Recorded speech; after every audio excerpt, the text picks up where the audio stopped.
So today's video is very personal because I want to talk about my what's been on my heart lately, and that's my son Noah, who has actually a speech delay.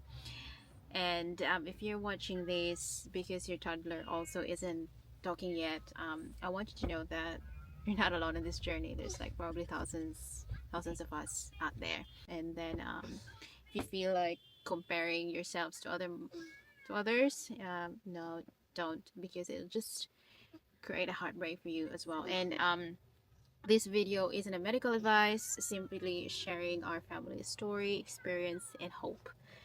So my son Noah is now 18 months, corrected age, because Noah was born prematurely at 34 weeks and 6 days.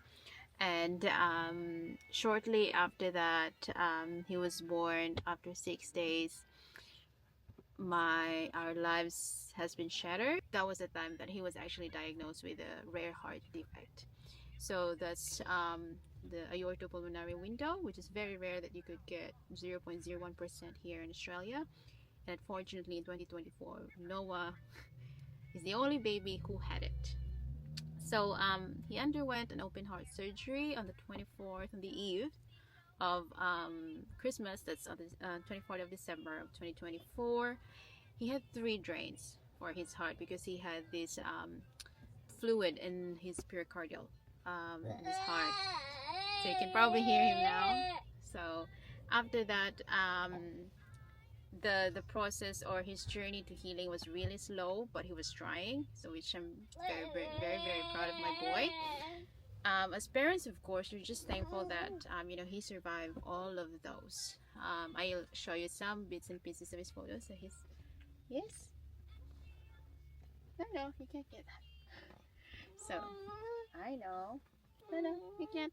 So I was advised by the doctors, and I think his speech as well, while at the hospital, that he will have delays. It was because he wasn't born in the normal home setting. His newborn stage, he was at the hospital for almost 3 months, and that's not a normal setting for a baby.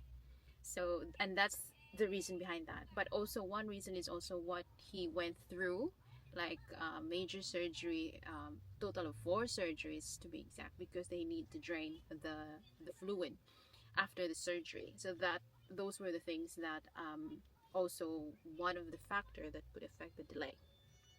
For me, I was like, yes, that's fine. I'm just happy that he's alive, like he's okay. So Noah went through that phase. For the first 3 months, he was smiling, he's communicating, trying to communicate.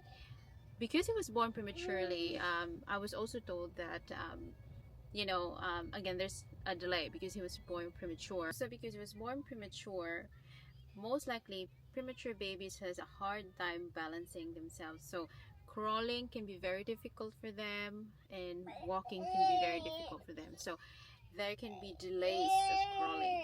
So as for Noah, if some babies are already under like 6 months or 5 months, they can start crawling like commando.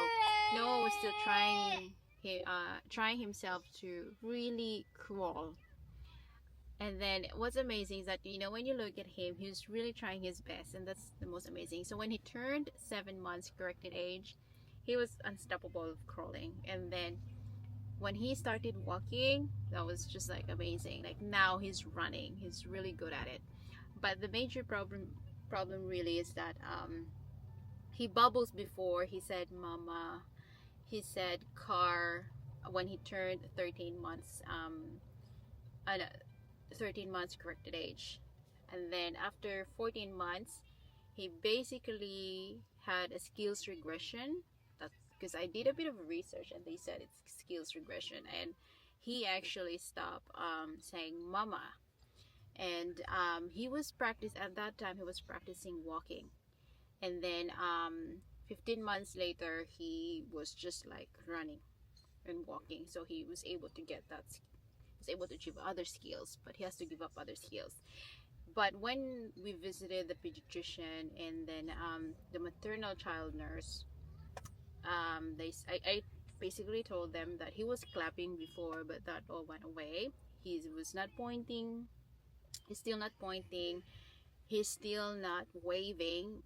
But if you give him something, he grabs it, he reaches out, he looks at me when I call him. He looks at me, and because I was also, you'll have that thought that it could be um, autism because of what he had to go through. But the pediatrician said that no, it's just speech delay.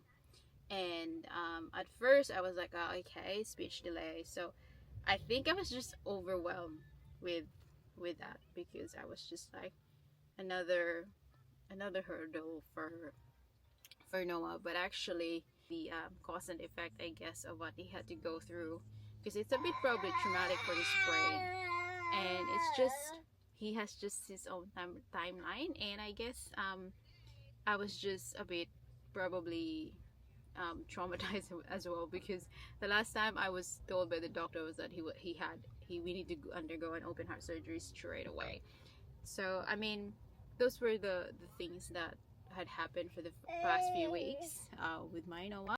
So I won't lie, there were also days that I used to um, compare Noah to other kids, like, how come they have this, we're already saying lots of words, and I felt like maybe I did something wrong, maybe because I gave him a bit of a screen time. I don't know, it could be, I'm not sure, but eventually I've just realized, because when I always go back to where he was recovering at the hospital, I was also on the verge of really like, oh, what's gonna happen? Keep pushing myself. But then at the end of the day, Noah just recovered himself slowly but surely. So I thought about that and I said, no, I shouldn't be like that. I should trust him. I should just, because there's help. Noah's been referred to speech therapy, speech pathologist, which is really good. And now we're just waiting for him to get that appointment so he can have his first appointment. And at home, I've been teaching him, and he's doing a lot. Like, you can hear him in the background. He does that. When the assessment actually heard him over the phone, they were like, oh, okay, that's actually a good sign. So I mean, he's trying his best, which is I'm really proud of. And I was just probably exhausted, um probably just on the verge of being too emotional at that stage, and I felt like, no, everything's gonna be okay, and just keep the faith and not to give up. So I will obviously be updating you guys of what's gonna happen for his speech delay journey. um, I will definitely post a video for that. But for now, I just really want to share this journey, because it was really one of those time that I was just like, should I post a video about it or no? Or can actually people relate? I don't know. But anyway, yes, I'll be uploading some more videos, updates for this journey, because I think I, I I'm not alone in this journey. I'm pretty sure of that. um, just like one of you moms out there, I've also been watching a lot of videos, but that actually gave me some anxieties over time. So I stopped and I just look for videos that were actually on that journey, and there's hope for everyone. Thank you for watching, guys. I was very hesitant if I would really talk about it or post a video about it, but I guess there's no harm. If I wanted to post this video, because if there's a mom out there who has the same, who is almost identical to my situation, is also figuring out, having anxiety, you're not alone. But this video is just to bring you hope, to bring you to cheer you up that, hey, it's not the end of the world, there's help. And I really don't know what's the end point of this journey, but that's why I'm just documenting it for my son when he grows up one day and he sees it that, okay, that's my journey. So thanks for watching, everyone. Have a good day.